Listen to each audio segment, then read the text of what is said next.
Muy buenas tardes, estamos transmitiendo en vivo desde Ciudad de Panamá y desde diferentes lugares alrededor del mundo a esta hora.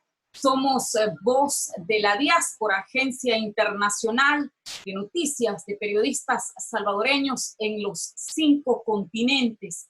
Les saludamos e inauguramos hoy un ciclo interesantísimo de foros internacionales. Vamos a comenzar con un tema muy interesante la tarde de hoy, ya noche, en otras latitudes en donde están nuestros colegas en este momento, nuestros colegas de Italia y de España, pues están pendientes también de este foro internacional, el Bitcoin y su impacto en la economía salvadoreña. Hoy tenemos un staff de panelistas de lujo, sin duda alguna, pero antes de presentarlos, quiero presentarles a ustedes, a nuestras colegas que nos acompañarán esta tarde. Ellas son la colega Olimpia Álvarez, y ella nos acompaña desde Washington, D.C., a quien le doy en este momento los micrófonos para que nos salude. Luego nos vamos hasta el sur de América. Adelante, Olimpia. Muy buenas noches, Milagro Vallecidos, Cris Recinos y a nuestros panelistas de lujo, como lo dijo nuestra presidenta. Pues les cuento que sí, estoy en Washington, D.C., soy básicamente la corresponsal en esta zona y son acá en Washington las 8:05 p.m. Y desde Washington saludo a mi colega también en Argentina, Cris Recinos. ¿Qué horas son allá? Cuéntanos. Hola Olimpia, hola a todos los que están ya pendientes de esta transmisión de Voz de la Diáspora. Efectivamente, acá un poco más tarde, son las 9:06, pero estamos listos para aprender un poco más sobre este tema que creo que nos interesa a todos los salvadoreños y que estoy segura que tras esta reunión, tras este conversatorio, vamos a enriquecer nuestros conocimientos. Así es, sin duda alguna. Vamos a practicar uno de los roles importantes para la prensa, que es precisamente esa parte didáctica de enseñar a las audiencias sobre nuevos temas, sobre temas interesantes. Olimpia, antes de pasar a nuestros panelistas, es importante recordar nuestras redes sociales para nuestra audiencia, para que nos sigan. Estamos transmitiendo en vivo en este momento en Facebook, en la plataforma de Voz de la Diáspora, así es que allá también está una buena parte de nuestra audiencia siguiéndonos. Adelante, Olimpia, para que nos recuerdes las redes sociales de La Voz. Adelante. Gracias, así es, gracias Milagro. Les cuento a todos los que nos acompañan y todas las personas que van a ver pues en repetición esta transmisión, que Voz de la Diáspora usted la puede encontrar en Instagram como Voz de la Diáspora, también nos puede encontrar en Facebook como Voz de la Diáspora y en Twitter como @Voz de la Diáspora SB. Así es que no lo olvide, vamos a seguir mencionándole las diferentes plataformas donde usted nos puede dar like y puede compartir también toda la información que a diario estamos pues subiendo en los 5 continentes. Hay corresponsales y así es que le estamos dando información de todas partes del mundo. Así es. Y Cris Recinos nos ha preparado desde Buenos Aires, Argentina, un interesante video de introducción. Cris, háblanos un poco sobre esto, para luego entonces poner el video a nuestra audiencia y que puedan apreciar esta introducción. Adelante, Cris. Bueno, como sabemos, el 9 de junio, hace aproximadamente más de un mes, se aprobó en El Salvador esta ley del Bitcoin y es una ley que ha generado mucha polémica y es una ley bastante corta, consta solo de 2 páginas, pero conozcamos un poco más de qué se trata en el siguiente resumen que hemos preparado. El Salvador se convirtió en el primer país del mundo en reconocer el Bitcoin como moneda de curso legal. Hace poco más de un mes, la Asamblea Legislativa aprobó la ley anunciada días antes por el presidente Nayib Bukele, quien lo adelantó en la conferencia Bitcoin 2021 realizada en Miami. La ley permite la regulación de la criptomoneda y su uso ilimitado en cualquier transacción y a cualquier título que las personas naturales o jurídicas requieran realizar. La ley dice que el cambio entre el Bitcoin y el dólar estará establecido libremente por el mercado y no estará sujeto a impuestos sobre las ganancias de capital. La norma añade un polémico punto: todo agente económico debe aceptar el Bitcoin como forma de pago, cuando así les sea ofrecido por quienes adquieren un bien o un servicio. El órgano ejecutivo deberá crear una estructura institucional necesaria para la circulación de la criptomoneda. El anuncio ha sido duramente cuestionado por varios sectores del país. Por esa razón, hoy consultamos con expertos en el tema que nos ayudarán a despejar las dudas. Sin duda, hoy consultamos con expertos, con un panel de lujo, como habíamos hablado al inicio de este foro internacional. Vamos rápidamente a presentarlos. Un breve saludo para luego entrar a nuestro primer bloque. Voy a presentar al primero de ellos. Es Felipe Baselga. Es socio de asesoría financiera en la prestigiosa firma Deloitte, con más de 18 años de experiencia en asesoría financiera corporativa. Felipe ha desarrollado amplia experiencia tanto en Europa como en Centroamérica en temas de estructuración de operaciones corporativas, modelización financiera y en servicios de debida diligencia. Felipe Baselga, sea usted cordialmente bienvenido a este foro internacional de Voz de la Diáspora. Muchas gracias, Milagro. Muchas gracias a Milagro y a todo vuestro equipo. Es un placer estar aquí. Muchísimas gracias, Felipe. Vamos en este momento con Saúl Baños hasta San Salvador. Es abogado y notario salvadoreño, es director ejecutivo de la Fundación de Estudios para la Aplicación del Derecho FESPAD. Saúl, bienvenido. Adelante con su saludo. Muchas gracias, Milagro. Un saludo para Crisia, para Olimpia y para los amigos también panelistas. Un gusto estar con la Voz de la Diáspora. Muchísimas gracias a usted. Y ahora nos vamos hasta el sur. Tenemos el gusto de presentarles a Cristóbal Pereira. Él es CEO de la Tantec de Chile y creador del Blockchain Summit de Latinoamérica. Cristóbal, adelante con su saludo. Muchas gracias por la invitación, Milagro, Cris, Olimpia, el resto de los panelistas. Un placer de estar compartiendo con todos ustedes. Muchísimas gracias. Y el último de ellos, Matías Deitch.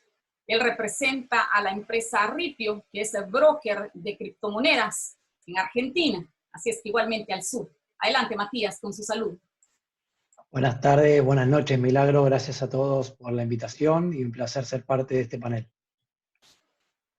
Muchísimas gracias a los cuatro por dedicar este tiempo a una labor, como ya dijimos, muy didáctica para con nuestra audiencia. Bueno, habiendo ya dado la bienvenida a los panelistas, vamos rápidamente con nuestra colega Olimpia Álvarez. Ella nos tiene información importante y también el recordatorio a nuestra audiencia de que pueden participar a lo largo de este foro. Adelante, Olimpia. Así es, muchas gracias. Queremos recordarle a nuestros panelistas que vamos a realizar algunas preguntas para que ellos tengan la oportunidad de aclarar conceptos. Les vamos a pedir un poco de brevedad para poder darle oportunidad también a nuestra audiencia a que nos pueda dar una retroalimentación, puedan también esclarecer algunas dudas. Básicamente en eso van a consistir, van a tener aproximadamente 2 minutos. Si necesitan un poco de tiempo más, no habrá ningún problema, pero sí les vamos a solicitar un poco de brevedad. Muchas gracias. Adelante, Milagro. Muchísimas gracias, Olimpia. Vamos de inmediato con el primer bloque de este foro. Vamos a introducir, como hablábamos esta tarde con Felipe, vamos a introducir ese ABC del Bitcoin que es tan importante. ¿Qué es el Bitcoin? ¿Por qué se dice que está sujeto a la especulación del mercado? ¿Y cómo impacta esto en las economías? Especialmente en una economía como la de El Salvador, con un anuncio que nos hiciera el presidente Nayib Bukele. Vamos a comenzar precisamente con Felipe Baselga para que él nos hable y nos aclare estos dos puntos importantísimos del ABC para conocer el Bitcoin. Adelante, Felipe. Bueno, muchas gracias, Milagro. Voy a compartir pantalla. Denme un segundo, por favor. Adelante. Vale, decidme si veis ya la presentación. Vale, fenomenal.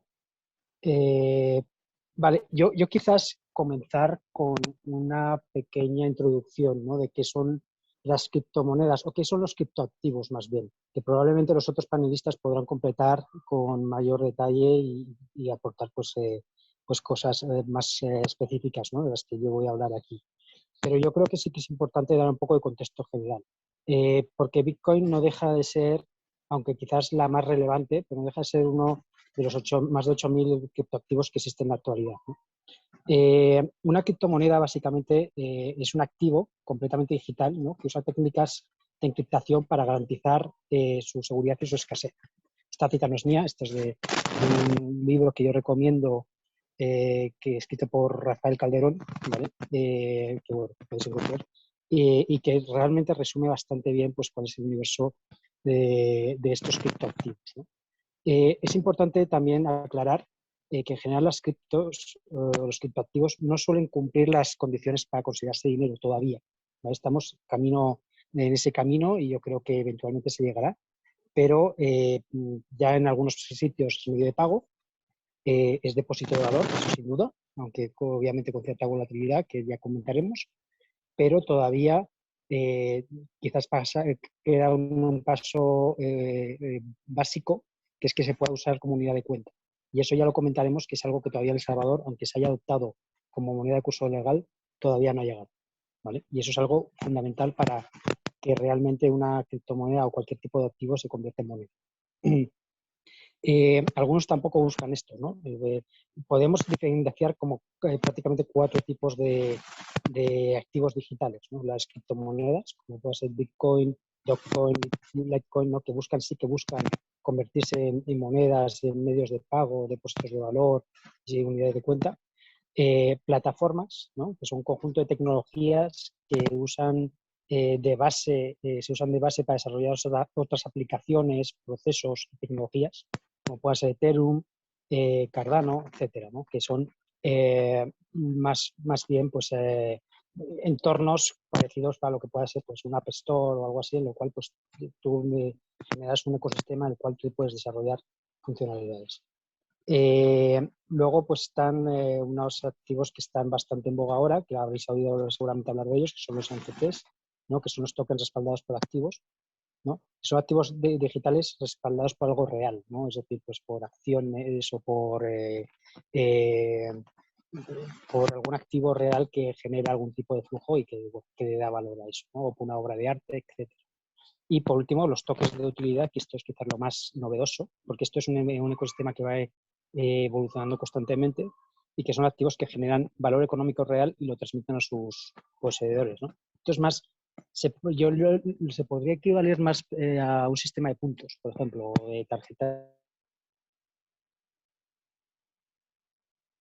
generan pues cierto valor, que generan cierto valor y que son que se pueden intercambiar, ¿no?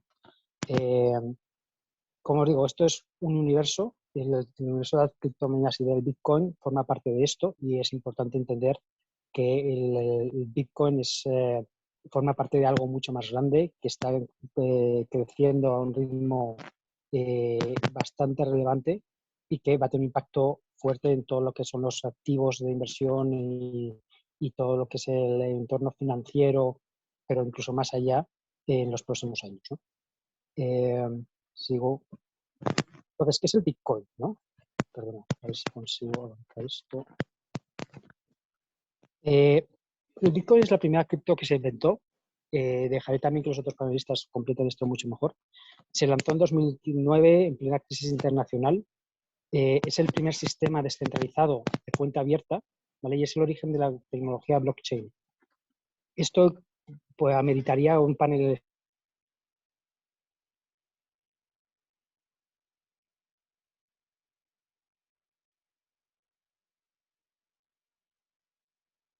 de cambio de valor que no depende absolutamente de ninguna institución o grupo terminal que está respaldado por su comunidad de usuarios y eso lo hace muy potente porque no es manipulable, ¿no? Se genera, o sea, explicar cómo funciona el Bitcoin también nos podría llevar cierto tiempo. Simplemente deciros que es un sistema montado sobre una plataforma, sobre un software que diseñó su creador, que no se sabe bien quién es, y que mediante algoritmos y un sistema descentralizado pues permite que se vaya generando la moneda hasta un límite que tiene 21 millones y que permite que se vaya y da recompensas y comisiones a los diferentes participantes del sistema para hacer que el sistema funcione, ¿no? Y que sea atractivo para los usuarios.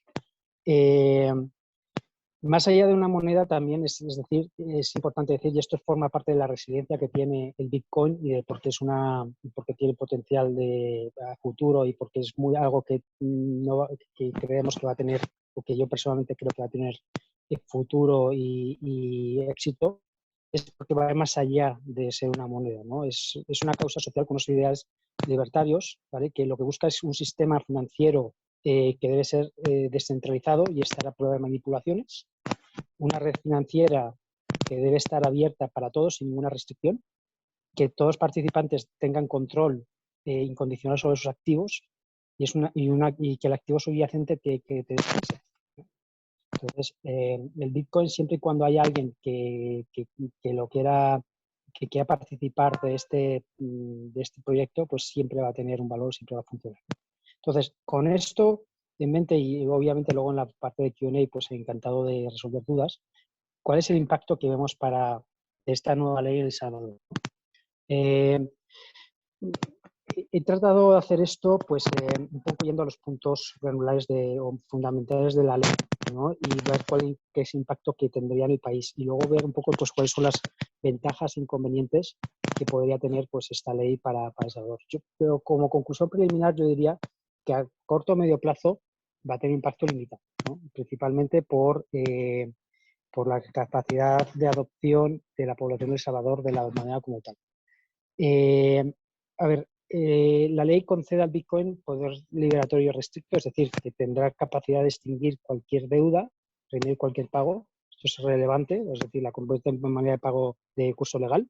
Es el primer país que hace esto y esto es muy relevante porque le da un respaldo al Bitcoin que pues, hasta ahora pues, no ha tenido ninguna otra parte.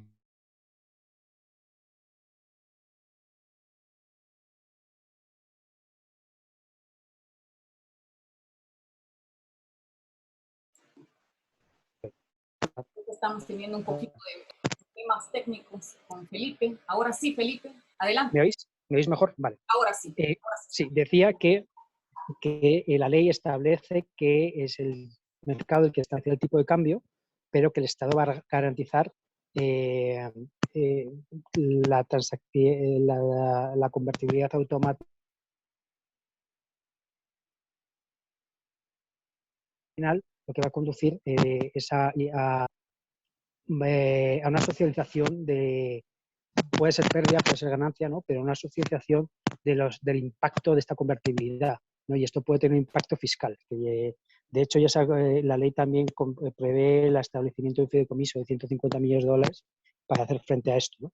Bueno, pues eso pues hasta cierto punto es un coste que se va a traspasar al pagador de impuestos salvadoreño y que bueno, pues, es un aspecto quizás negativo para los contribuyentes de la adopción de esta ley, ¿no? Se podrán pagar impuestos en bitcoins, pero no se adopta como unidad de cuenta. Esto es relevante ¿vale? Es decir, que se pueda pagar, otro factor relevante para que una moneda sea aceptada de curso legal en un país es que el Estado la acepte como medio de pago, ¿vale? Y esto es un paso importante. Sin embargo, el hecho de que no se acepte como unidad de cuenta, hay cierta interpretación sobre eso, pero hay varios artículos de la ley que respaldan esa interpretación, ¿vale? Hace que si yo estoy totalmente bitcoinizado y yo hago todas mis transacciones y llevo toda mi contabilidad en Bitcoin, etcétera, etcétera, al momento de pagar impuestos, el Estado no va a considerar mis estados financieros en Bitcoin como fuente o como respaldo para calcular mis impuestos, ¿no? Entonces tendré que dolarizar todo y tendré que pagar en Bitcoin, pero tendré que dolarizar todo y ahí pues estoy sujeto al riesgo de volatilidad del Bitcoin. Eso pues es un paso, es algo que bueno que va a dificultar la adopción del Bitcoin pues como moneda de uso generalizado, ¿no? No se pagará impuestos sobre las ganancias derivadas del uso del Bitcoin. Bueno, esto yo creo que también es algo positivo en el sentido de que bueno, favorecerá su uso como moneda en un contexto de crecimiento, ¿no? Y yo creo que bueno, es también equipararlo a cualquier moneda fiat. Entonces yo creemos que es un punto positivo. Y luego toda la gente deberá aceptar el Bitcoin como medio de pago. A ver, esto ya es un tema de interpretación y personal, ¿no? Que tengas que imponer el Bitcoin como un medio de pago también muestra cierta desconfianza sobre la aceptación que la moneda va a tener en el inicio, ¿no? O está teniendo ahora. Porque si realmente fuera una moneda respaldada y que la gente quería, no deberías tener este tema. Eso simplemente es llamar la atención sobre ese tema, pero tampoco es algo tan relevante. A nivel de pros y contras, pues yo diría que esto pues, puede atraer usuarios de Bitcoin, fondos internacionales pues, de inversiones en este tipo de criptomonedas. Puede hacer que esto sea atractivo y que, bueno, habrá que ver cómo el reglamento, ¿no? Tenemos que esperar a ver cómo se desarrolla el reglamento y a ver qué incentivos se generan para realmente atraer este tipo de inversores, ¿no? Pero a priori pues, es una buena iniciativa. Puede facilitar las transacciones, ¿no? Desde luego, obviamente, pues te puedes saltar intermediarios, a través de varias aplicaciones y varias compañías que se dedican a pues, que facilitan y eso te puede hacer saltarte pues intermediarios. Y a la larga y dependencia frente al dólar, ¿no? Y yo creo que también es uno de los incentivos que busca el gobierno con esto. ¿Qué inconvenientes puede tener esto? La verdad yo creo que a priori, como la adopción va a ser, o sea, no va a ser tan acelerada por temas tecnológicos, del conocimiento, porque al final pues esto es un universo nuevo, la gente no está familiarizada con ello y va a costar adoptarlo, ¿no? Pero sí que está generando cierto ruido en instituciones internacionales que, para ser sincero, o sea, esto amenaza su status quo, ¿no? Y esto ya es un tema para debatir y es una cuestión pues más que incluso pues tiene otros matices, ¿no? Pero las principales, las que ven este tema o las criptomonedas como una amenaza, principalmente, pues son estas instituciones que ahora están poniendo pegas, ¿no? Como el Fondo Monetario Internacional, bancos centrales, etc., ¿no? Entonces, bueno, pues eso pues, puede generar a corto plazo pues, cierto ruido y ciertos, no diría problemas, pero sí limitaciones pues, para el salario. Y bueno, pues esto es un poco el análisis que tenemos para vosotros y pues, luego en la turno de preguntas y respuestas responder las dudas que tengáis. Muchísimas gracias, Felipe, por esa exposición. Vamos a ir hasta San Salvador y vamos a conocer la respuesta de Saúl Baños desde El Salvador desde adentro. Vamos a ver ahora mismo la parte legal con Saúl Baños. ¿Qué ha implicado esto en El Salvador en los últimos tiempos? Pues se han tomado decisiones un tanto express para el gusto de algunos especialistas. Y en este caso, Saúl Baños, las implicaciones legales de una ley como esta que fue dada a conocer hace pocas semanas, y por supuesto los vacíos que ustedes han detectado hasta el momento. Adelante, Saúl Baños, hasta San Salvador. Muchas gracias, Milagro. Interesante escuchar el análisis de Felipe. También he escuchado yo otros análisis de expertos financieros, economistas. Y aquí estamos en el país explorando, ¿no? Creo que el tema de la ley Bitcoin en El Salvador es de verla desde distintas aristas. Posiblemente tengamos algunos puntos donde no converjamos, posiblemente otros sí. Creo que no hay una respuesta de un solo enfoque. Yo voy a plantearlo del tema jurídico y más desde lo doméstico en El Salvador.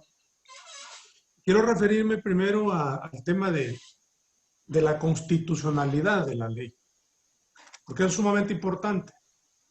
Resulta de que la ley Bitcoin, a nuestro juicio, a juicio de FEDPAD, a juicio de bastantes abogados y abogadas del país, esta ley es inconstitucional. Obviamente, la inconstitucionalidad la tiene que declarar acá en el país la Sala de lo Constitucional de la Corte Suprema de Justicia. Pero resulta de que el 1 de mayo se impuso una sala constitucional afín al gobierno. Entonces no hay posibilidad de sociedad civil para presentar esa demanda. Sí hay posibilidad de presentarla, pero sabemos de que la respuesta va a ser favorable al gobierno. ¿Por qué decimos que es inconstitucional? Bueno, la ley de procedimientos constitucionales del país establece que una ley puede ser declarada inconstitucional por vicios de forma y vicios de contenido. Esta ley tiene vicios de forma, por lo tanto, podría declararse inconstitucional. Me quiero referir primero a los vicios de forma. Resulta de que el artículo 35 de la Constitución de la República plantea que una ley debe de seguir el procedimiento que la misma Constitución establece. Y en este caso no se ha seguido, no ha sido discutida. Fue presentada por la Comisión Financiera de manera inmediata el día 8, cambiando la agenda de la sesión plenaria con dispensa de trámite y transcurridas unas horas, en la madrugada del día 9, fue aprobada la ley. De tal manera de que no se cumple con el requisito que establece la Constitución de la República en tanto discutir esa ley. Entonces, dejo eso ahí. Está el vicio de forma constituido. Además, existen los vicios de contenido o de fondo, que también tiene algunos elementos que podrían alegarse de que esa ley es inconstitucional. Por ejemplo, la libertad económica, la libertad de empresa, y que debería de plantearse en una demanda. Pero ya dije de que no hay condiciones institucionales acá en el país para poderlo hacer. Dicho eso, que no lo podemos descartar, ¿verdad? Pero no hay condiciones para que se pueda declarar inconstitucional. Ya es una ley aprobada, así como lo dijo Crisia en el videito que nos pasó. Ya tiene 1 mes, 6 días de aprobada esta ley. Entonces es, digamos, derecho vigente y que entrará, según la misma ley, 90 días en vigencia, ¿verdad? Por octubre. Entonces partamos de que hay un escenario de inconstitucionalidad, pero es una ley vigente y hay que basarnos en esa ley porque va a ser aplicable. Me quiero referir primeramente a los considerandos de la ley y en la manera de cómo el legislativo justifica esa ley. Los considerandos de una ley son las razones por las cuales el gobierno considera que esa ley se debe de aprobar. Y entre los considerandos está de que se va a fomentar y proteger la iniciativa económica y privada a través del Bitcoin, también de que se va a dar una ampliación a la población que no cuenta con acceso a servicios financieros en la banca tradicional. También que el Estado va a facilitar a la población que tenga acceso a servicios financieros y también se va a garantizar de manera algunos derechos de la población, derechos económicos. Nos parece de que esos considerandos son de poco peso porque lo que está planteado ahí está en una patente discusión acá en el país. Hay economistas que lo están planteando. También otro elemento que es importante tomar en cuenta es que una ley mal elaborada.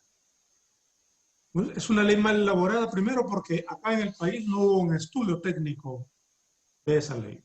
Tradicionalmente acá en el país se llama a distintos sectores que tienen que ver directa o indirectamente con una ley que se va a aprobar en las distintas comisiones legislativas, en este caso la Comisión Financiera, y nadie fue llamado, sino que nació, quién sabe de dónde, esa propuesta de ley. Y esto está relacionado con lo que planteaba anteriormente en cuanto a los vicios de forma. No hubo discusión de esa ley. Por lo tanto, no ha habido una consideración, una ponderación de los impactos que esa ley va a tener.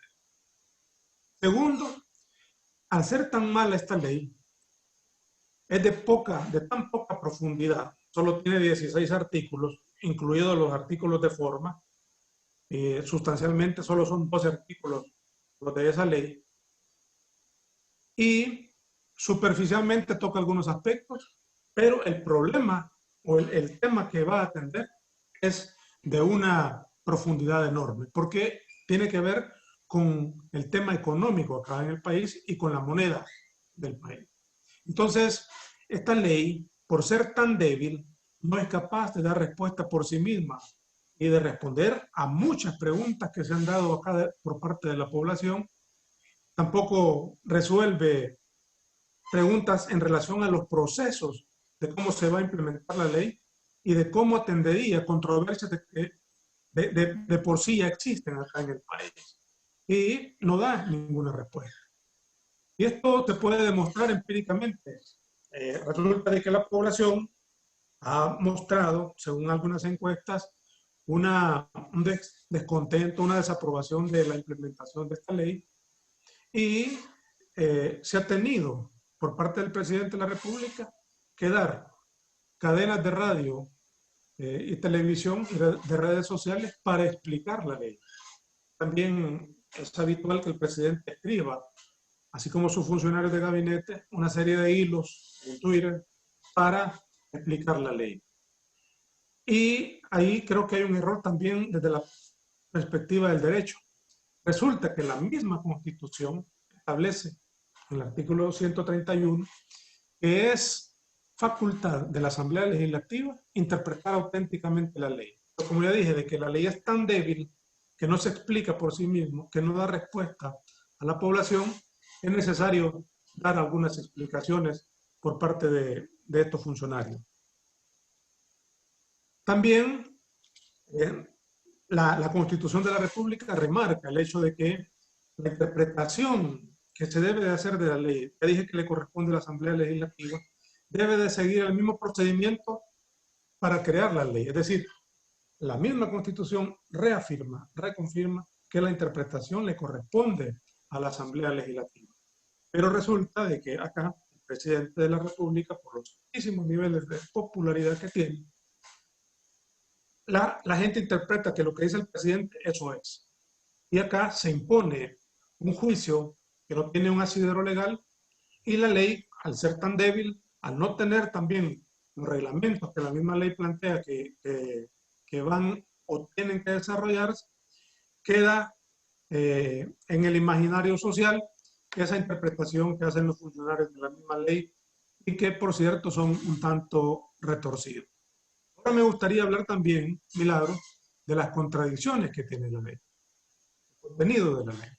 Por ejemplo, el hecho de que la ley solo sea, el nombre es ley Bitcoin, y aquí los especialistas en la materia financiera me podrán corregir, no incluye otras criptomonedas. Entiendo que hay muchas criptomonedas.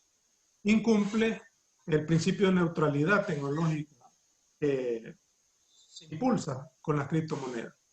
Además, el hecho del uso obligado por mandato de ley del Bitcoin va en contra de lo que estaba hablando Felipe, justamente, el principio libertario del Bitcoin.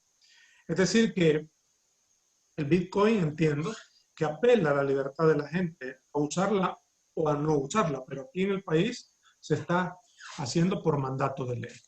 Y ahora quisiera entrar rápidamente al tema del articulado, que es lo que está generando un problema de confusión en la población, un problema para la incapacidad de dar respuesta al gobierno a esta población.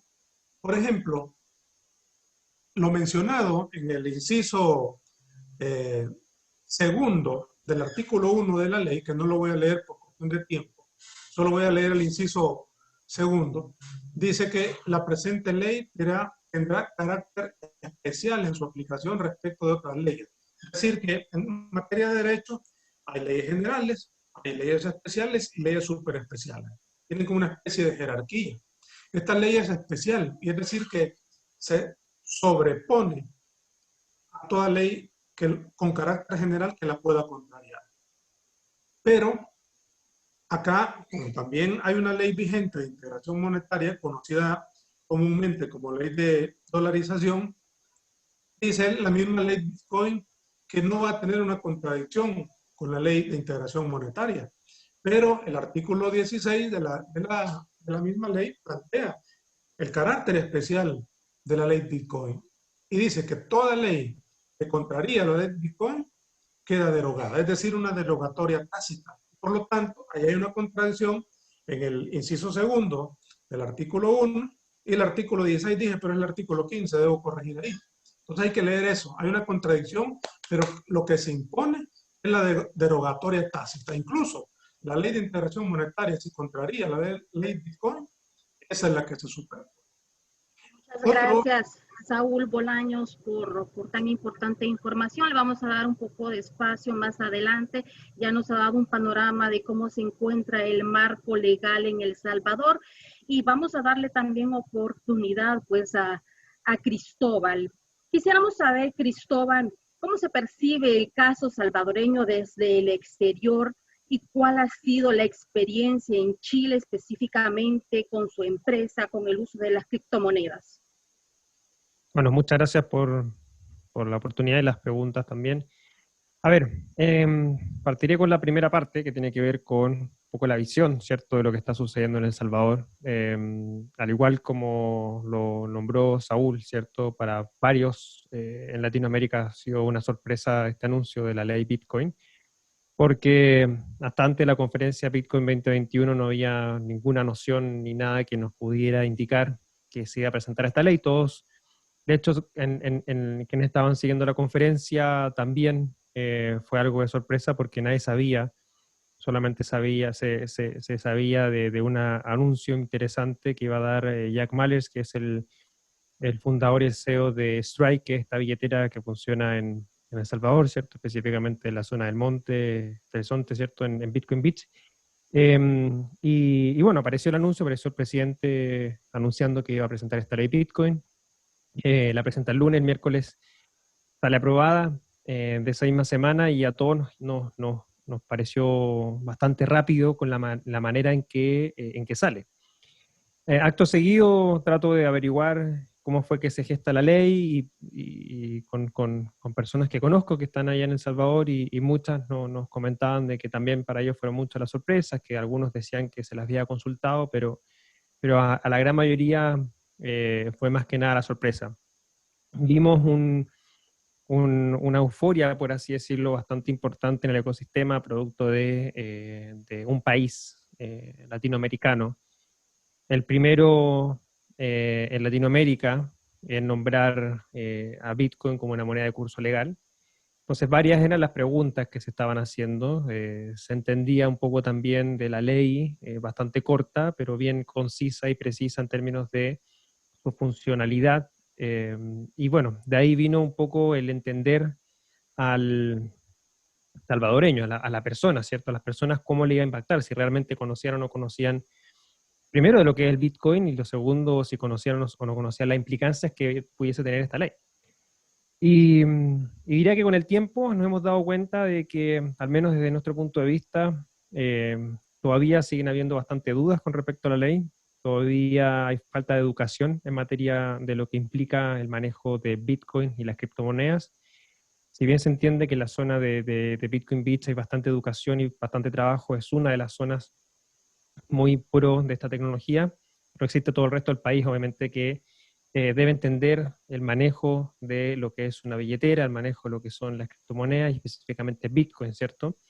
Entonces, desde ese punto de vista, creo que muchos ojos están mirando a El Salvador para lo que va a pasar en los próximos meses, lo que va a pasar el 7 de septiembre cuando ya entre en vigor la ley, ¿cierto? Porque va a ser un experimento que desde todos los países de Latinoamérica se están siguiendo, están obviamente con los ojos puestos en El Salvador para ver si realmente esto es algo que vale la pena mirar y observar y quizás replicar. Digo quizás porque claramente en El Salvador hay condiciones que son totalmente diferentes a las condiciones que existen en la mayoría de los otros países de Latinoamérica, como puede ser, primero, cierto, de que El Salvador no tiene una moneda propia, sino que tiene la moneda dólar, ¿cierto?, como moneda de curso legal. Entonces es, de cierta manera, no voy a decir fácil, pero más simple, ¿cierto?, traer una segunda moneda, porque obviamente no tiene este Banco Central que hace control de la emisión monetaria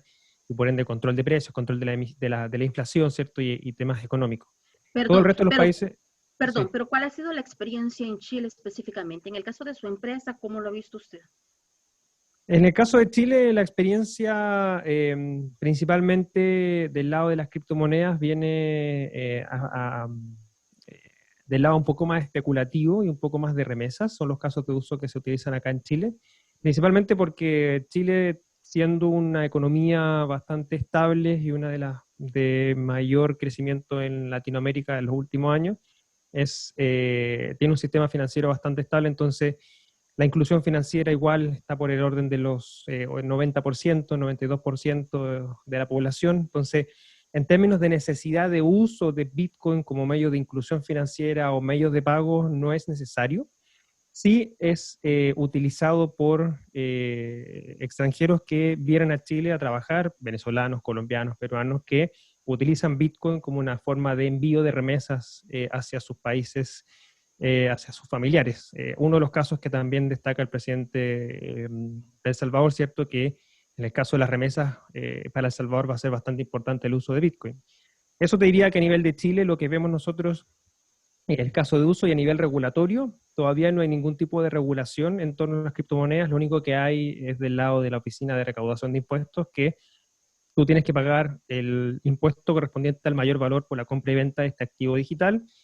No así, obviamente, en el caso de El Salvador, porque como es considerado hoy día una moneda ya de curso legal, no tienes este mayor valor que tienes que pagar por la compra y la venta. Así que, en palabras simples, yo creo que a nivel de Chile, en temas regulatorios no hay nada todavía, y en temas de casos de uso de Bitcoin y las criptomonedas como un medio especulativo y como un medio de pagos o remesas hacia el extranjero, no así en el mismo país chileno. Muchas gracias por esa opinión. Vamos hasta Argentina, vamos a pedirle a Matías que nos comparta cuál ha sido, pues, básicamente la experiencia con criptomonedas y cómo funciona Ripio allá en Argentina. Buenas noches, buenas tardes, Olimpia, gracias. Bueno, en primer lugar, comparto unas cosas de las que fueron diciendo mis panelistas y otras no tanto. En el caso de Ripio, somos la principal compañía de servicios financieros en blockchain de América Latina, tenemos 2 millones de usuarios, tenemos ya más de 8 años en existencia, y creo que tiene que ver un poco el contexto de, como decía recién bien Cristóbal, de cada país, ¿no? En el caso de Argentina, donde tenemos crisis recurrentes y tenemos la principalidad de nuestras actividades y de nuestros usuarios, países con inflación, devaluación, controles de cambio, controles de capital, es un incentivo el uso de los criptoactivos. Y yo ahí no solo diría, si bien el panel es sobre Bitcoin, yo ahí, como decía al principio Felipe, le corregiría, no son 8.000, son más de 10.000 hoy los criptoactivos que están, digamos, cotizando. Entonces, cuanto más restricciones hay en los países, hay más incentivos a utilizar medios alternativos o activos alternativos, en este caso, de la economía digital. Sí, acuerdo con lo que dijo recién Cristóbal, de que es muy importante la educación financiera, en este nuevo camino que es la economía digital, en la cual nosotros desde Ripio invertimos mucho, y es uno de los principales desafíos, que es democratizar el acceso a la economía digital. Entonces, creo que, a ver, en el caso de países donde existen estas dificultades en el día a día, existen muchos casos de uso para las personas y para las empresas. Entonces, nosotros ya hoy tenemos tenemos tres grandes principales unidades de negocio. Las billeteras, que básicamente es nosotros facilitamos la compra-venta de criptoactivos con moneda local. Después tenemos una plataforma que es un exchange, donde ya un usuario un poco más conocedor ingresa con cripto y puede intercambiar criptoactivos. Y tenemos una solución que es una mesa over the counter, OTC, conocida, donde ahí facilitamos también la operatoria para clientes, tanto personas físicas o personas jurídicas. Tenemos pequeñas y medianas empresas, y tenemos también grandes empresas, grandes corporaciones internacionales. De hecho, de las más grandes, algunas cotizan en bolsas como en el NYSE o en el Nasdaq, que también ya empiezan a utilizar criptoactivos. ¿Para qué o como qué? Muchos lo usan como reserva de valor, en el caso de que no puedan adquirir, digamos, dólares. En el caso de Argentina, uno no puede acceder libremente a comprar dólares, o hay un tope, un cupo, que le asiente, digamos, en Argentina es muy difícil comprar, y el que puede comprar solamente puede comprar $200 pidiendo permiso si se lo dan, mientras que lo que se decía al principio, este mundo nuevo, entre comillas, que tiene ya más de 10 años, permite operar 24/7/365 sin pedir permiso, y uno puede comprar libremente criptoactivos, o en el caso de los dólares stablecoins que se mencionó al principio, los dólares digitales, uno puede acceder libremente. No hay un tope, no hay un cupo, no hay día, no hay horario. Entonces, mucha gente, en la Argentina, por ejemplo, con su moneda local, con su fiat, con sus pesos, compra criptoactivos como dólares digitales. ¿Cómo qué? Como reserva de valor, para amortiguar un poquitito el efecto de lo que mencionamos antes, la devaluación, la inflación, y está protegiendo de alguna forma, por ahí que Felipe al principio decía que no, yo digo que sí, un poquitito sus ingresos. Entonces, su sueldo, su salario en moneda, justamente que no es dura, el peso argentino, él tiene la posibilidad de, con sus pesos, comprar un dólar digital y estar parado en dólares. También muchos compran Bitcoin o Ethereum o algún otro criptoactivo.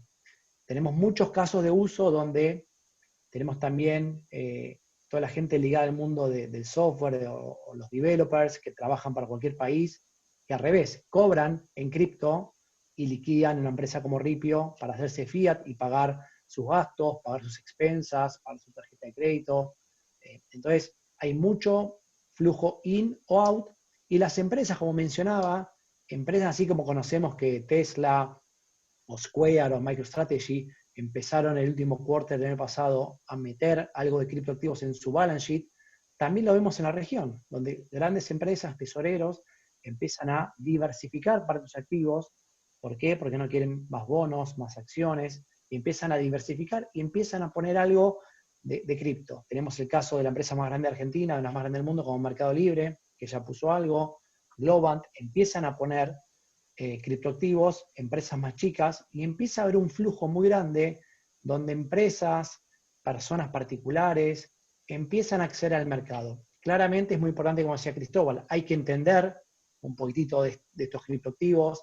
Nosotros ayudamos mucho en esta educación a través de varios canales, métodos, redes, charlas, tratamos de difundir. Este es un foro también donde yo hablaba con Milagro durante el día. Tenemos que estar todos tratando de apoyar y divulgar. Ahora bien, eso es el caso de países como Latinoamérica. No sé si ahí, Olimpia, te respondo bien tu pregunta, y si quieres, digamos, terminar acá en Latinoamérica, o quieres ir un poquitito más a cuál podría ser el impacto respecto al foro sobre El Salvador. Eso lo dejamos para el próximo bloque. Muy, muy bien. Está muy bien, excelente tu respuesta. Vamos a pasar con Cris en este momento. Ella nos tiene algunos detalles, algunas preguntas de nuestras personas que nos sintonizan a estas horas. Así es, Olimpia. Tenemos ya algunas preguntas, pero vamos a tratar de solventar la inquietud que nos traslada Amílcar Durán desde El Salvador, y nos pregunta si a nivel de comercio informal, que El Salvador es un gran porcentaje de la población que se dedica al comercio informal, ¿qué futuro le ven al uso de las transacciones diarias? Si me imagino que se refiere a si es rentable o si se pueden utilizar de esta forma. Esta pregunta va dirigida a Felipe, tal vez nos puede explicar más al respecto. Vale, bueno, yo creo que esto va a depender mucho A ver, lo bueno que tiene, quizás una de las cosas buenas que tiene Bitcoin, es que es una, como hemos dicho antes, es una moneda descentralizada y que por tanto y por los mecanismos que se utilizan, pues para la economía informal no supone necesariamente pues cambiar sus hábitos de funcionamiento, ¿no? La adopción de esta de las bitcoins como una moneda virtual para este tipo de agentes va a depender sobre todo del acceso a la tecnología y de, bueno, que la entiendan, ¿no? Que entiendan cómo funciona el Bitcoin y que puedan usarla y que se vaya adoptando. O sea, yo creo que va a ser algo lento en este contexto. Pero bueno, seguramente los especialistas tengan una opinión diferente y experiencias y otras opiniones.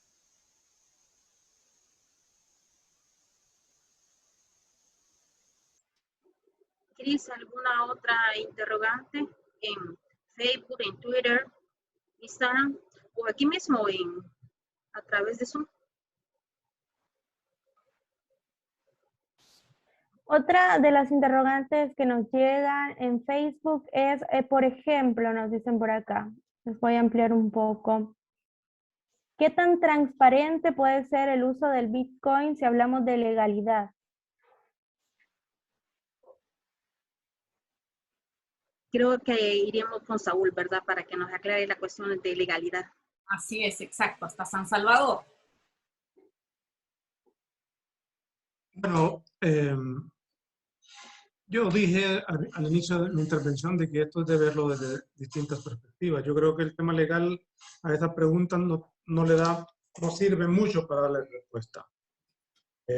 Porque no es una cuestión de mera legalidad, sino que tiene que ver más con lo que preguntaba, y aprovecho para saludar a Milcar Durán, quien hizo la pregunta anterior. Y también retomo lo que ha planteado Cristóbal en cuanto a la educación, y también lo retomó Matías. Vuelvo a la ley. La ley misma, la ley de Bitcoin, plantea de que el gobierno en estos 90 días iba a emitir reglamentos, también mecanismos de formación y educación a la población. Y ya transcurrió un mes, 6 días, y hasta el momento no se conoce que haya habido mecanismos de educación a la gente por el uso del Bitcoin. Eso va a generar un problema enorme. Tiene que ver No existe a la fecha entonces ningún marco regulatorio. No existe, perdón, Olimpia. A la fecha ningún marco regulatorio. La ley sí, pero no existe un reglamento. Un reglamento general de la ley, pero también la misma ley Bitcoin habla de un reglamento específico para ver el tema de la transabilidad. El cambio de dólar a Bitcoin plantea la ley que va a haber un reglamento específico. Entonces, estamos ya a poco más de un mes para que entre en vigencia, pero no hay una educación. Y eso también tiene que ver con otras variables educativas de la población. Acá yo también toco el tema de la contradicción del artículo 7, que habla de la obligatoriedad para todos los agentes económicos, que somos todas las personas naturales y jurídicas, y la contradicción con el artículo 12, donde hay un eximente de no utilización de Bitcoin a las personas que logren demostrar que no tienen la capacidad tecnológica para hacerlo. Acá en el país hay bastantes personas que no tienen acceso a tecnología y ellos quedarían prácticamente fuera. Pero el asunto es que un funcionario es el que va a determinar quién, cómo y cuándo una persona está calificada para cumplir con la obligatoriedad o estar eximido del uso de la ley Bitcoin, del Bitcoin por no tener esa capacidad material concreta. Gracias. Adelante, Cris. Olimpia, en este momento vamos a analizar otro tema mientras Cris recién nos vuelve a entrar al foro. Es interesante todo lo planteado por los panelistas. Olimpia, hemos visto la parte del impacto económico, la parte legal, muy bien explicada por Saúl Baños desde San Salvador, y por supuesto las experiencias que ya tienen otros países, como en el caso de Chile y de Argentina. Pero aquí, analizando todo este escenario después de haber escuchado a los 4 panelistas, surgen grandes interrogantes. Por ejemplo, economistas a nivel internacional han hablado sobre los grandes riesgos que supone una inversión en criptomonedas aún. Es decir, necesitas de economías muy fuertes. Y la fortaleza en las economías no es precisamente una característica de nuestras sociedades en América Latina, de nuestros países, en este continente. ¿Qué tan preparado está ahora El Salvador, por ejemplo, que es el caso en cuestión en este foro internacional, para poder tomar una decisión como esta, tan express para el gusto de algunos, para el gusto de otros, pues una decisión muy moderna que puede llevar al país a otro nivel? Comienzo desde afuera, desde el exterior, con Felipe. ¿Qué tan fortalecida o preparada puede estar una economía en la región, en este caso específico en El Salvador, para tomar una decisión tan rápida, de ejecución tan inmediata como esta? Y luego me gustaría ir de nuevo a San Salvador para conocer la visión de Saúl Baños y luego nos vamos para el sur. Adelante, Felipe. Sí, a ver, sí, perdón. Bueno, como comentaba antes, ¿no? A ver, yo creo que esta ley tiene más efectista que realmente de impacto inmediato. O sea, hay, como bien has anunciado, Saúl, pues hay dudas sobre que se pueda realmente aplicar finalmente. Existen pues, ciertas limitaciones de educación y de conocimiento para que se pueda adoptar por gran parte de la población. Entonces, yo creo que el impacto inicialmente va a ser limitado, ¿no?, de la adopción de esta moneda. Quizás pueda tener en el corto plazo un impacto negativo por vías, pues, oye, que fondos o multilaterales que pongan alguna traba o que limiten la ayuda que ellos quieren dar al país, pues porque están opuestos a este tipo de activos, ¿no? Porque todos sabemos por qué razones. Pero yo sinceramente no, o sea, no veo a corto plazo con el volumen actual que esto vaya a tener un impacto o requiera que la economía de El Salvador tenga que tener una preparación especial, ¿no? Va a tener ese impacto que hemos comentado antes fiscal por tener que sufragar las pérdidas de la convertibilidad automática, que tampoco sabemos de qué volumen va a ser o qué impacto va a tener. Y bueno, pues puede también traer otros beneficios, como puede ser la facilidad para todo lo que es las transferencias internacionales y las remesas, ¿no? Que eso realmente es una ventaja interesante. En ese sentido, insisto, yo creo que esto es al final, no estás sustituyendo la manera anterior por esta, ¿no? Simplemente estás haciendo las dos compatibles a la vez, estableciendo un mecanismo de convertibilidad automática y por tanto, pues bueno, al final es más un tema efectista que algo que realmente vaya a cambiar o a poner en jaque al país, ¿no? Esa es mi opinión, ¿no? Muchísimas gracias. Nos vamos con Saúl Baños. Él tenía algo interesante, pero antes, Saúl, que usted nos responda, hay aquí una pregunta muy interesante. Olimpia Álvarez, nos dicen, ¿es un mito o una realidad que las plataformas digitales de criptomonedas se prestan para el lavado de dinero y otros delitos financieros? Una pregunta interesante. El colega Amílcar Durán también, para aprovechar la intervención de Saúl Baños. Adelante hasta San Salvador. Bueno, en relación a la respuesta a esta pregunta, uno de los temas que son común denominador en los especialistas que he escuchado, nosotros como FESPAD ya hemos realizado 2 webinars con Gabriel Levy, un especialista colombiano, y con Juan Ignacio Gómez de Costa Rica.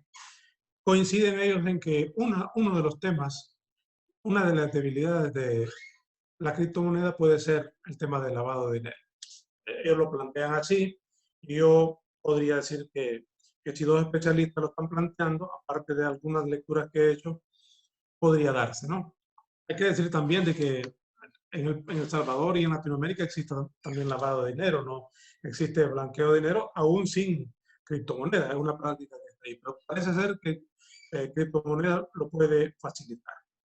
En relación al otro tema que estábamos tratando, yo pensaría que la viabilidad de verla en 3 niveles. Uno es la viabilidad legal. Yo creo que la ley Bitcoin, obviamente impone el uso del Bitcoin y hay que ver si se puede cumplir o no. El artículo 7 así lo plantea. Está ahí la ley, pero creo que hay que considerar otros 2 elementos. La viabilidad institucional, porque usted, Milagros, preguntaba eso, si el país estaba preparado para eso. Hasta el momento no lo está. Existe un Banco Central de Reserva que ve el tema de la política económica ordinaria, y este elemento creo que le agrega un elemento para el cual no está preparado. También la misma ley habla de la creación de un fideicomiso a través de Bandesal. Hasta el momento no se sabe si el fideicomiso ha sido creado, y creo que también hay que considerar de que El Salvador tiene un problema de caja. ¿De dónde va a sacar el tema de la creación del fideicomiso para la garantía que se ha dicho que se va a crear para la ciudadanía? Y el otro, vuelvo y repito, al tema de la viabilidad cultural educativa. Esto tiene que ver con respondernos la pregunta nuevamente si la población está preparada para la utilización del Bitcoin. Porque me parece que el error está en haber creado la ley y no permitir que sean los agentes económicos los que determinen a través del cumplimiento de la ley el uso de la criptomoneda. Acá hemos escuchado a Felipe, a Cristóbal y también a Matías. En los 3 países que ellos, de su nacionalidad, hay actividad económica a través de Bitcoin, pero no con carácter obligatorio por mandato de ley. Yo creo que ese es un error. Y un último punto, quiero referirme a que ante tanta discusión cobran fuerza algunas hipótesis que se manejan acá en la discusión del país. Uno tiene que ver con el momento en que el presidente y la Asamblea Legislativa aprueban la ley. Hay que pensar eso. ¿En qué momento lanza la ley Bitcoin? Sin discusión. Se da justamente cuando tiene un conflicto político, diplomático con los Estados Unidos, porque le están haciendo algunos señalamientos de mal manejo de la cosa pública y posiblemente sea un distractor. Algunos han planteado una hipótesis de que es una estrategia comunicacional para desviar la atención. Posiblemente Bitcoin llegó al país y posiblemente va a ser parte de la actividad económica, pero creo que el error de legalizarlo es sumamente inconveniente para el país. Yo creo que, ojalá no me equivoque, pero esta ley Bitcoin es derecho vigente, pero no va a ser aplicable, porque se va a imponer el tema de la viabilidad económica, el tema cultural, el tema educativo acá en el país. Muchísimas gracias, Saúl Baños. Tenemos a Crisia Recinos desde Buenos Aires, Argentina, con otras preguntas interesantes para nuestros panelistas que están en el sur. Adelante. Hola, la siguiente pregunta es para Matías. Se dice que el Bitcoin es una moneda basada en la especulación y no es una inversión segura. ¿Qué opina al respecto? A ver, yo creo, esto es personalmente, cuando uno opera algún tipo de activo, uno está intercambiando expectativas. Entonces, es oferta-demanda. El que compra piensa que va a subir ese activo, el que vende porque piensa que ese activo va a bajar. Este es un mercado que todavía, el mercado de derivados no está desarrollado, es un mercado que opera prácticamente spot. Entonces eso, por un lado, quita, porque los mercados futuros todavía no están muy desarrollados, no han tenido mucha profundidad en proporción a lo que es el mercado de spot. Entonces, dentro de los 10.000 criptoactivos que hay, podemos separar en 2 categorías, donde está Bitcoin y Ethereum, si queremos, como los 2 principales, los principales activos, con sus principales blockchain y distintos casos de uso y proyectos que están desarrollados. Lo describía bien Felipe al principio. Bitcoin, algunos lo denominan como el oro digital, un bien escaso, que solo van a haber 21 millones cerca del año 2140, o estamos cerca casi de los 19 millones de Bitcoin minados. Eso dentro de la economía de Bitcoin es una economía deflacionaria, a diferencia de lo que pasa con el mundo. Lo que pasa cada 4 años, conocido como el halving, que es la contribución para los mineros es decreciente en un 50%.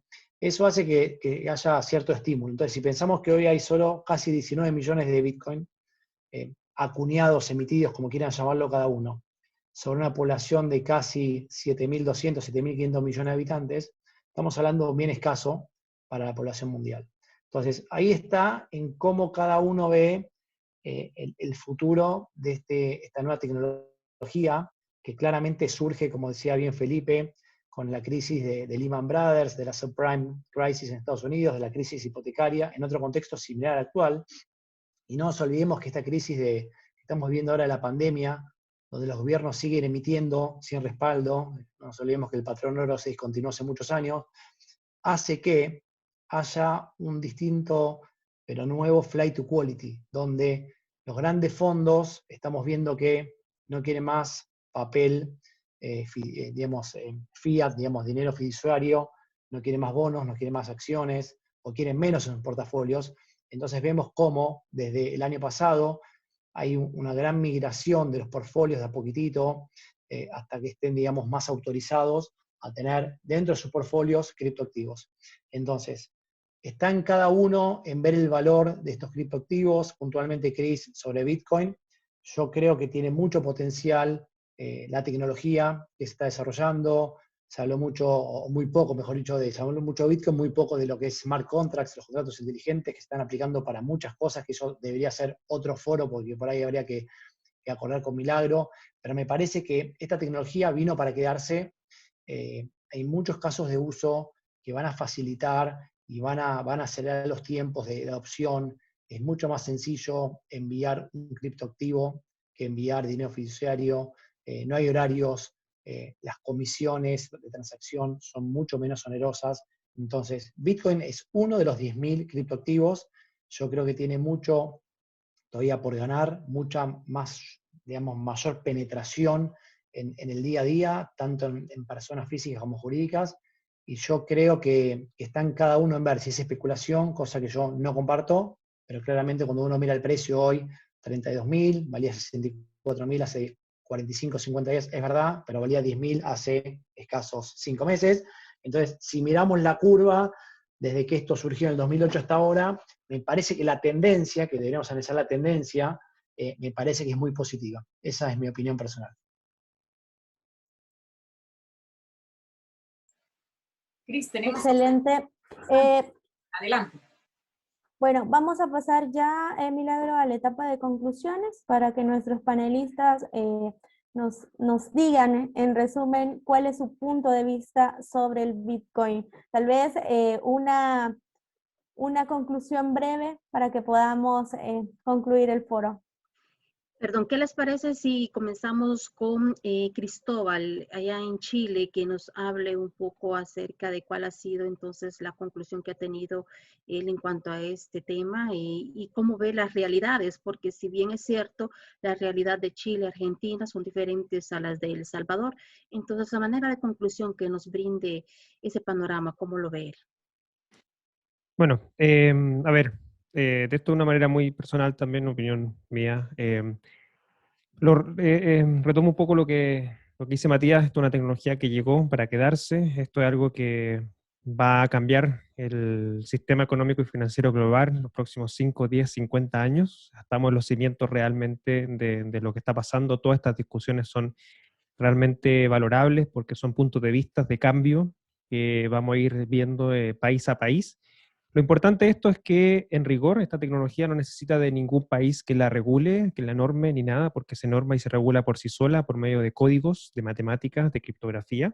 Su emisión es determinada en el tiempo, como lo habían comentado ya también tanto Felipe al principio como Matías también.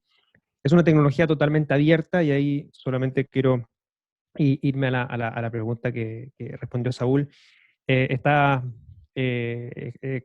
por medio de empresas que realizan análisis de la cadena, que es un tipo de análisis que se hace de esta tecnología, que es de libro abierto. O sea, acá hay trazabilidad completa de todo lo que sucede en esta tecnología, sobre todo en Bitcoin, donde ya hay estudios que establecen que menos del 1,5% de las transacciones sobre la red de Bitcoin son asociadas a ilícitos.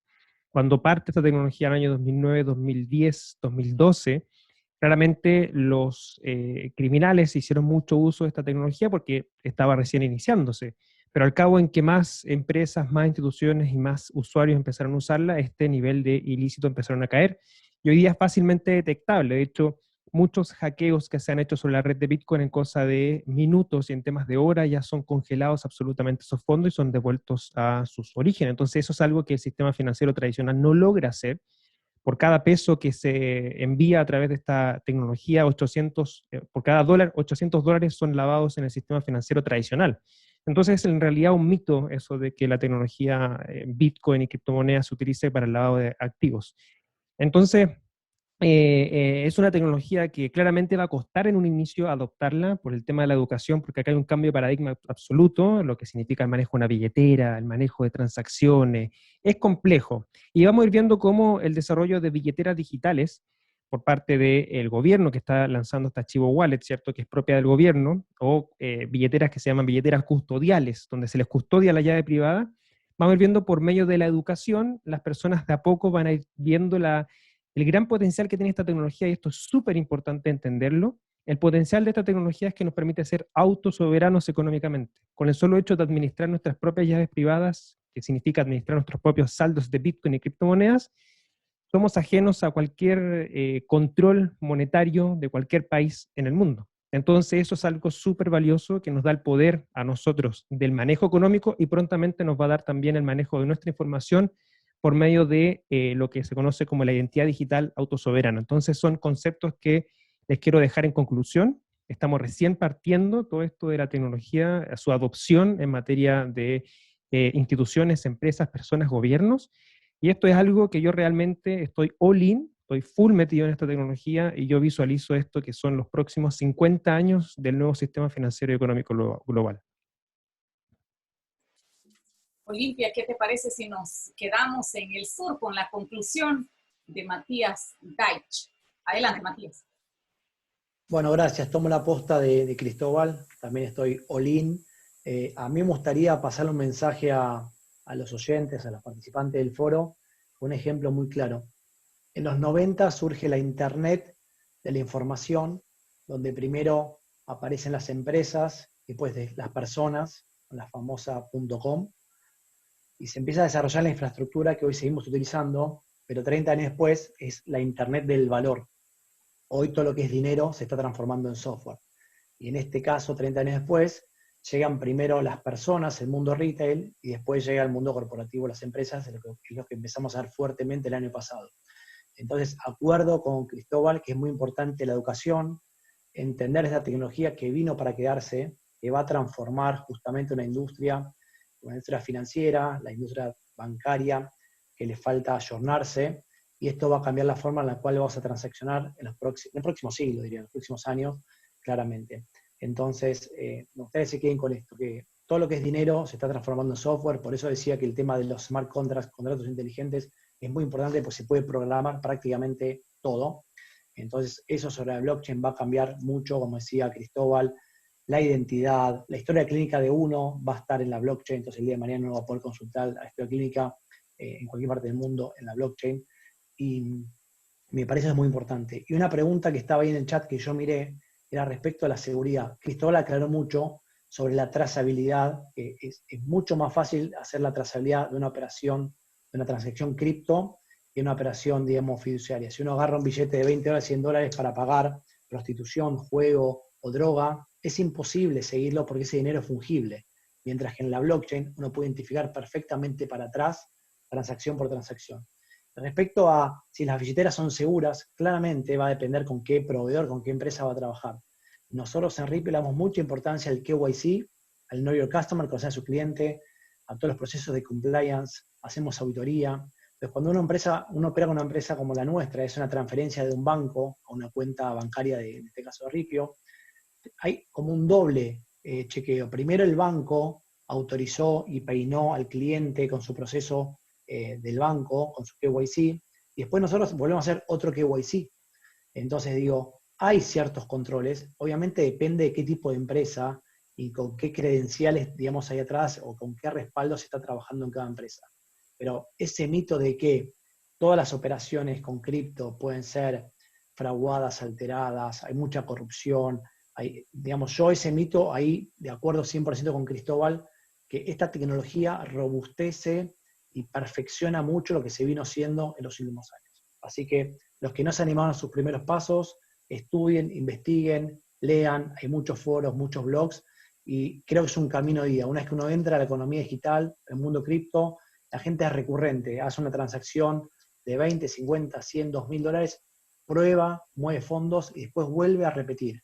Así que anímense, que esto llegó para quedarse. Buenas noches y gracias. Muchísimas gracias. Vamos entonces hasta San Salvador con Saúl Baños, con su conclusión. Adelante. Yo, en lo personal, estoy de acuerdo en que la tecnología ha llegado para quedarse y también este tema, como lo planteé anteriormente. Pero me parece que quizás El Salvador no es el país que tenga la mejor infraestructura para hacer el experimento. Hay una brecha digital enorme, enorme. También hay una altísima desconfianza en la población. Y la desconfianza, entre otros factores, está por el tema de la corrupción que ha hecho alusión Matías.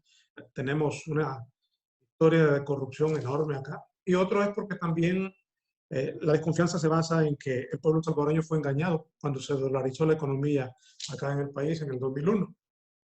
La ley de integración monetaria planteaba, todavía es vigente esa ley, de que iba a haber libre circulación del colón, que es la moneda nacional, y el dólar. ¿Pero qué hizo la banca? Recogió todos los colones y no hay posibilidad de utilizar el colón y se impuso el dólar por vía legal. Otro elemento de antes, el presidente Bukele, antes de ser presidente, tenía altísimo nivel de popularidad y todas las encuestas le han favorecido, incluso en estos 2 años de administración de gobierno, excepto la que hizo la Universidad Francisco Gavidia, que es una universidad que a través de su encuestadora le ha pegado da cierta credibilidad a sus encuestas. Más del 50% de personas recientemente encuestadas dijo no estar de acuerdo con el tema de la ley Bitcoin. Entonces eso también arroja lo que hemos estado hablando acá, algunas señales, algunas luces en relación a que la gente desconfía, pero también hay necesidad de educar. Y otro elemento importante también a considerar es la economía dependiente de El Salvador desde los Estados Unidos. El 20% de la producción anual está representada por remesas, es decir, salvadoreños y salvadoreñas que están trabajando allá, que mandan remesas y que, por cierto, también tienen mucha desconfianza. Así que la historia es la que va a ir determinando por dónde va el rumbo y si la decisión ha sido más acertada o no. Muchas gracias y buenas noches. Muchísimas gracias. Vamos con Felipe. Adelante, Felipe. Yo creo que estoy totalmente de acuerdo con Cristóbal y con Matías. Esta es ya tenemos muchísimo que aprender. Todavía ese dato está desactualizado, ¿no? Desde finales de 2020, de 8.000 ya hay más de 10.000 activos cotizando. También coincido con el tema de la seguridad, eso es un mito, y además si probablemente creéis que ese es un argumento utilizado muchas veces por los bancos centrales y por aquellas instituciones cuyo que bueno, que al final les estás quitando el control, ¿no? Les estás quitando el control de los que manejan la alternativa Esto es liberalizador, en eso coincido totalmente con lo que comentaban Matías y Cristóbal. Es una oportunidad que tenemos de tener control de dispositivos y hay que aprender y hay que ver cómo va a evolucionar, y creo que no podemos decir que esto es malo porque no lo entendemos, ¿no? Hay que entenderlo, lo de la economía, lo del lavado de dinero con esto, estoy de acuerdo con lo que ha explicado Cristóbal y lo que ha matizado Matías. O sea, es mucho más trazable que la Unión Europea y que las transacciones en el sistema bancario. Con respecto a lo que ha dicho Saúl, lo bueno que tiene esta es que es un elemento descentralizado, ¿no? Que no lo controla el Estado. Entonces, entiendo que hay desconfianza, por eso ha obligado la ley, o que obliga, está obligando al uso, la aceptación de Bitcoin, y que falta de información y falta de entendimiento, pero que eventualmente, pero no, yo no creo que haga falta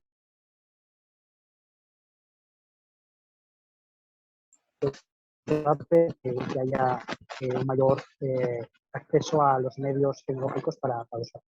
Y bueno, no quiero robar mucho más tiempo, muchas gracias y así pues está.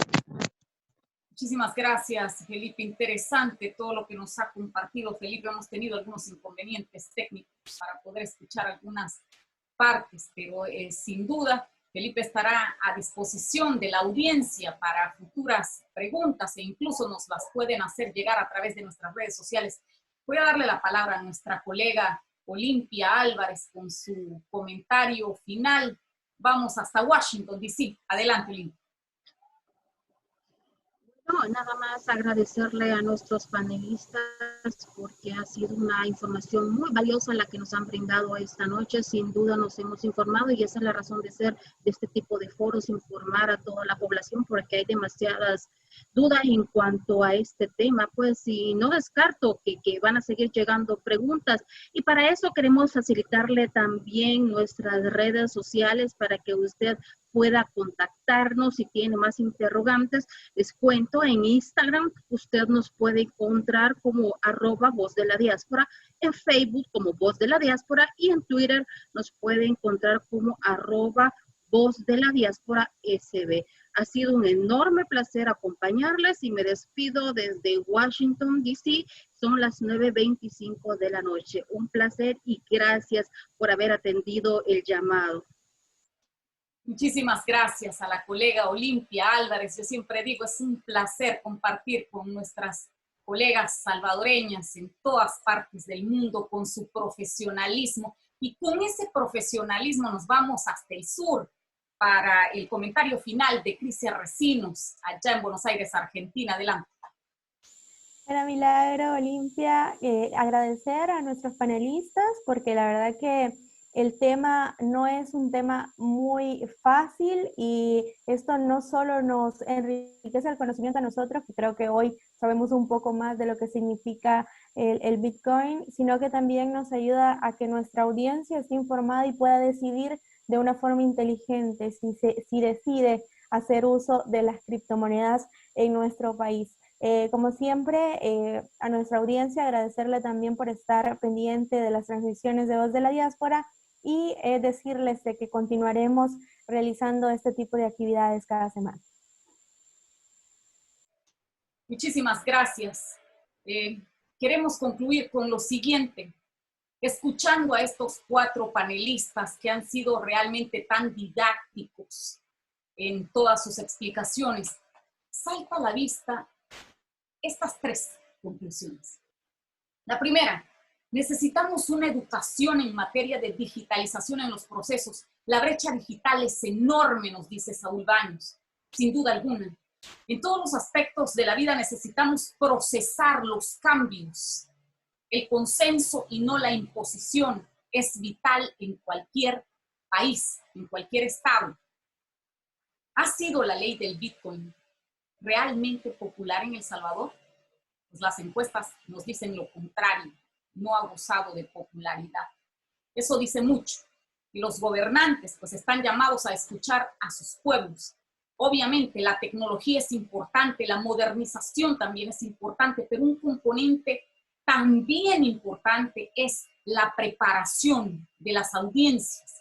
Y es ahí en donde los medios de comunicación, los periodistas y los profesionales en diferentes áreas, pues debemos estar comprometidos para preparar, para educar a la población para que estos procesos no sean o estos cambios no sean abruptos. Así es que por eso es que tenemos a los panelistas de lujo de esta noche. Muchísimas gracias. Tenemos a esta hora en Ciudad de Panamá las 20:27. Nos ha tomado casi 1 hora y media este foro tan interesante. Así es que desde aquí, desde la cálida Ciudad de Panamá, porque hace mucho calor a esta hora, pues nos despedimos agradeciendo a cada uno de los panelistas. Agradecemos a nuestros colegas en todas partes del mundo. Voz de la Diáspora sigue más fortalecida. Traemos sorpresas para las próximas semanas. Tenemos un foro interesantísimo. Queremos que estén pendientes. Este foro sobre el estado de la prensa en El Salvador será el próximo 29 de julio, siempre a las 6 de la tarde, hora de El Salvador. Así es que les invitamos también a nuestros panelistas. Por supuesto, les vamos a estar llamando para futuros eventos sobre este tema. Agradecidos con nuestra plataforma, con nuestros salvadoreños en los 5 continentes. Somos 3.5 millones de salvadoreños en el exterior. Pudiésemos crear un nuevo país con todos esos salvadoreños en todas partes del mundo. Así es que por eso es nuestra misión de educar a nuestra gente en el exterior y por supuesto también en El Salvador. Muchísimas gracias a la audiencia aquí en Zoom y a quienes han estado a través de nuestras redes sociales. Muchísimas gracias. Feliz noche. Hasta la próxima.